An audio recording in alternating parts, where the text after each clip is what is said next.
बिस्मिल्लाहिर्रहमानिर्रहीम। अस्सलाम वालेकुम फ्रेंड्स, आज की इस वीडियो में हम उम्रा वीज़ा ट्रैवल डॉक्यूमेंट के बारे में बात करेंगे। अगर आप अपने फैमिली को सऊदी अरबिया में उम्रा वीज़ा पर बुलाना चाहते हैं, अपने रूम पर रखना चाहते हैं, तो एयरपोर्ट का वो कौन सा डॉक्यूमेंट है जिसको आपको प्रिपेयर करके अपने फैमिली को देना है ताकि एयरपोर्ट पर किसी भी तरीके की कोई प्रॉब्लम ना हो, इसके बारे में बात करेंगे। दिल्ली सबमिशन से वीज़ा स्टंपिंग का क्या हालात हैं, कौन से सबमिशन से अब नया वीजा आप निकालो अपने फैमिली के लिए जिससे आपका फैमिली वीजा आसानी से लग जाए, इसके बारे में बात करेंगे। तीसरी चीज, उम्रा वीजा से रिलेटेड कुछ 8 से 9 क्वेश्चन है लोगों के, उसका आंसर भी आज की इस वीडियो में मैं दूंगा। तो इंशाल्लाह आज की इस वीडियो में उम्रा वीजा से रिलेटेड जो कंप्लीट रूल है, जो आपके मन में क्वेश्चन उठते हैं, वो सारे चीज का आंसर मिल जाएगा। और दिल्ली सबमिशन से जो वीजा स्टंपिंग का अपडेट है उसके बारे में भी कुछ उसके हालात हैं, कुछ स्टेटस है, उसके बारे में भी मैं इंशाल्लाह आज की इस वीडियो में आप लोगों के साथ बात करूंगा। तो चलिए बिना देरी के वीडियो को शुरू कर लेते हैं। सबसे पहले बात कर लेते हैं उम्रा वीजा ट्रैवल डॉक्यूमेंट के बारे में। फ्रेंड्स, अगर आप अपने फैमिली को सऊदी अरब में 90 डेज के उम्रा वीजा पर बुलाते हो तो जो एयरपोर्ट वाला डॉक्यूमेंट है वो है आपका वीजा कॉपी। इंश्योरेंस इस साल नहीं मिल रहा है तो आप परेशान मत होइए, ओनली वीजा कॉपी आप प्रिंट करा लीजिए। आने और जाने का टिकट, अगर आपका रिटर्न आने वाला टिकट कंफर्म नहीं है, आपका डेट फिक्स नहीं है कि किस डेट को आप रिटर्न करोगे, तो आप लाइव पीएनआर के साथ कंफर्म डमी टिकट आप बना करके एयरपोर्ट पर दिखाने के लिए आप उसका यूज कर सकते हो। उसके बाद में जो आपको सऊदी अरब में बुला रहा है, जैसे कोई स्पॉन्सर है, इकामा उसके पास है, वो अपने माँ बाप बीबी बच्चे को बुला रहा है, तो उसका पासपोर्ट और इकामा की कॉपी आप उसके साथ में रख दें। एयरपोर्ट पर इमिग्रेशन के टाइम पे पूछता है अक्सर कर कि आप सऊदी अरब जा रहे हो उम्रा वीजे पे, तो किसके पास आप रुकोगे, उसका प्रूफ दिखाओ। तो आपके पास पहले से रहेगा तो आपको किसी भी तरीके की कोई प्रॉब्लम नहीं होगी। तो बहुत ही सिंपल है, आने जाने का टिकट है या डमी टिकट है, आपको वीजा कॉपी है, और जो बुला रहा है उसका पासपोर्ट और इकामा, ये उम्रा वीजा का ट्रेवल डॉक्यूमेंट है जो आपको एयरपोर्ट पर लेकर के जाना है। आप सऊदी अरब में किसी भी एयरपोर्ट पर एंट्री करें उम्रा वीजे पे, किसी भी एयरपोर्ट पर अपने फैमिली को बुला करके अपने रूम पर लेकर के जाएं, कोई भी प्रॉब्लम नहीं। अल्हम्दुलिल्लाह लोगों की फैमिलियां आराम से ट्रैवल कर रही हैं। तो उम्रा वीजा से रिलेटेड जो डॉक्यूमेंट का अपडेट था वो मैंने आपको बता दिया। अब इसके बाद बात कर लेते हैं दिल्ली सबमिशन से वीजा स्टंपिंग का क्या अपडेट है। दिल्ली सबमिशन से वीजा स्टंपिंग का बहुत ही बैड अपडेट है।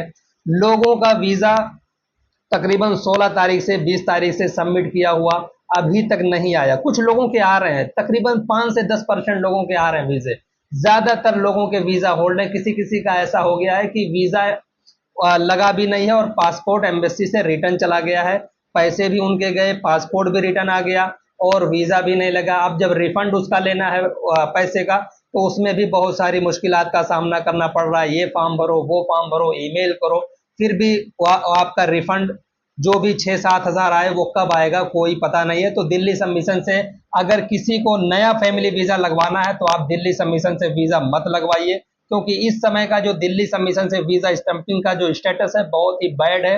आप मुंबई सबमिशन से वीजा निकलवाइए और लखनऊ, दिल्ली, कलकत्ता, पटना, जहां से भी आपका वीएफए सेंटर करीब हो, आप वहां पर जाकर के उनको रिक्वेस्ट करके कि दिल्ली सबमिशन से वीजा नहीं लग रहा है तो आप हमारा जो मुंबई सबमिशन से वीजा इशू हुआ है उसका आप यहां से प्रोसेस कर दो। तो इंशाल्लाह बहुत लोगों के फीडबैक हैं कि वो लोग प्रोसेस कर दे रहे हैं। तो आप लोग इस तरीके से अपने फैमिली का वीजा अगर मुंबई सबमिशन से निकलवाओगे तो जल्दी स्टंप हो जाएगा, भले ही आपका घर मुंबई से दूर है। दिल्ली से लगवाने में फायदा नहीं है क्योंकि आपको बहुत ज्यादा वेट करना पड़ेगा, कब वीजा लगेगा कोई भी आपको नहीं बता सकता है टाइम। अब चलिए बात कर लेते हैं उम्रा वीजा से रिलेटेड जो लोगों के क्वेश्चन है, वन बाय वन मैं उसका आंसर इंशाल्लाह दूंगा। सबसे पहला क्वेश्चन है, उम्रा वीजा पर फैमिली बुलाकर रूम पर रख सकते हैं या नहीं। बिल्कुल, आप अपने फैमिली को उम्रा वीजा पर बुला करके अपने रूम पर रख सकते हैं। होटल की बुकिंग की जरूरत नहीं है, ट्रांसपोर्टेशन की जरूरत नहीं है। मैक्सिमम आप अपने रूम पर 80 से 84 दिन तक रख सकते हो। 5 से 6 दिन पहले आपको भेज देना होता है। ऑब्वियसली 90 डेज का वीजा होता है, लेकिन आप 5 से 6 दिन पहले अपने फैमिली को रिटर्न कर दें ताकि आप भी बेफिक्र रहें कि हमने 90 दिन से पहले भेज दिया, और जो ट्रेवल एजेंसी आपको उम्रा वीजा देती है वो भी एकदम निश्चिंत हो जाएगी कि हमने जिसको उम्रा वीजा दिया उसकी फैमिली सही सलामत रिटर्न आ गई है, ताकि किसी भी तरीके की कोई फाइन शाइन ना आए। इसके बाद में जो दूसरा क्वेश्चन है, उम्रा वीजा के लिए होटल की बुकिंग चाहिए या नहीं? नहीं चाहिए भाई, होटल की बुकिंग, ट्रांसपोर्टेशन नहीं चाहिए। आप लोगों का क्वेश्चन बहुत सब रहता है ये सब के बारे में, होटल की बुकिंग की जरूरत नहीं है। तीसरा क्वेश्चन है, उम्रा वीजा पर पासपोर्ट पर स्टंप होता है या नहीं? उम्रा वीजा ई वीजा होता है, ये ऑनलाइन पीडीएफ की शक्ल में बन करके आता है, पासपोर्ट पर स्टंप नहीं होता। वैसे मैं आप लोगों को बता दूं, अभी इस टाइम पे सऊदी अरब का कोई भी वीजा पासपोर्ट पर लग करके नहीं आता है, सारा A4 की शक्ल में होता है।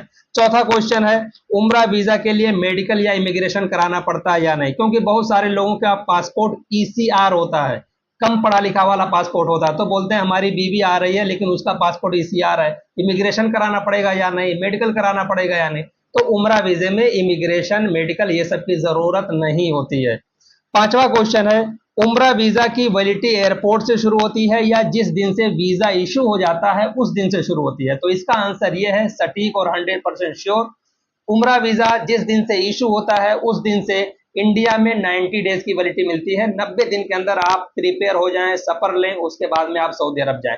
जिस दिन आपकी फैमिली सऊदी अरब में पहुंच जाएगी, एयरपोर्ट के दिन से आप 80 से 84 दिन जोड़ लें और निश्चिंत होकर के उसके बाद रिटर्न कर दें, आपको 100% किसी भी तरीके की कोई प्रॉब्लम नहीं होगी। यानी उम्रा वीजा की वैलिडिटी एयरपोर्ट से शुरू होती है।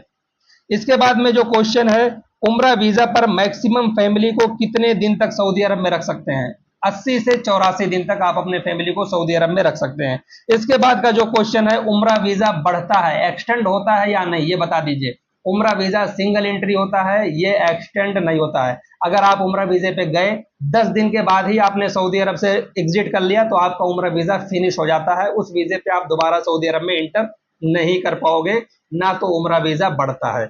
उसके बाद वाला क्वेश्चन है, उम्रा वीजा पर 18 साल से कम एज के अगर बच्चे हैं या 18 साल से किसी की उम्र कम है तो क्या वो अकेले उम्रा वीजे पे सफर कर सकता है या नहीं? तो मैं आपको बता दूं, अगर किसी की उम्र 18 साल से कम है तो उम्रा वीजे पे वो अकेले सऊदी अरब में सफर नहीं कर सकते हैं। 18 साल से ऊपर के लोग, चाहे वो सिंगल लेडी हो या कोई भी हो, अगर 18 साल से एबव हो गए हैं तो वो अकेले सऊदी अरब में जाकर के उम्रा कर सकते हैं। लेकिन 18 साल से कम उम्र है तो आपको किसी का साथ उनका होना जरूरी है, चाहे उनका कोई रिलेशन का हो या माँ बाप हो या भाई हो बहन हो, कोई भी हो, किसी का साथ होना जरूरी है, उसके सगे संबंधी का। इसके बाद का जो क्वेश्चन है, उम्रा वीजा के लिए क्या क्या डॉक्यूमेंट्स की जरूरत होती है? बहुत सिंपल है, उम्रा वीजे के लिए जस्ट पासपोर्ट की क्लियर स्कैन कॉपी की जरूरत होती है। 2 से 3 दिन का टाइम चाहिए, उम्रा वीजा आपको निकाल करके आपके व्हाट्सएप पे भेज देंगे। बाकी इसके बाद आपको टिकट कटाना है आने और जाने का, रिटर्न टिकट अगर नहीं लेते हैं तो डमी टिकट ले सकते हैं। ये जो सारी चीजें मैंने आपको बताई है, टिकट लेना, डमी टिकट लेना, उम्रा वीजा लेना या फैमिली वीजा अरबिक वर्जन में अप्लाई करना, ये सारी सर्विस हम लोगों के पास भी अवेलेबल है अल्हम्दुलिल्लाह। अगर आपको इससे रिलेटेड किसी भी तरीके की अगर हेल्प चाहिए या आपको सर्विस चाहिए तो आप दिए गए नंबर पर कॉन्टेक्ट कीजिए, इंशाल्लाह आपको कंप्लीट हेल्प की जाएगी, A to Z सर्विस दी जाएगी। तो आज की इस वीडियो में सिर्फ इतना ही, इंशाल्लाह फिर मिलते हैं एक नई वीडियो में नए अपडेट के साथ। तब तक के लिए अपना ख्याल रखें, शुक्रिया, जज़ाकल्लाह खैर।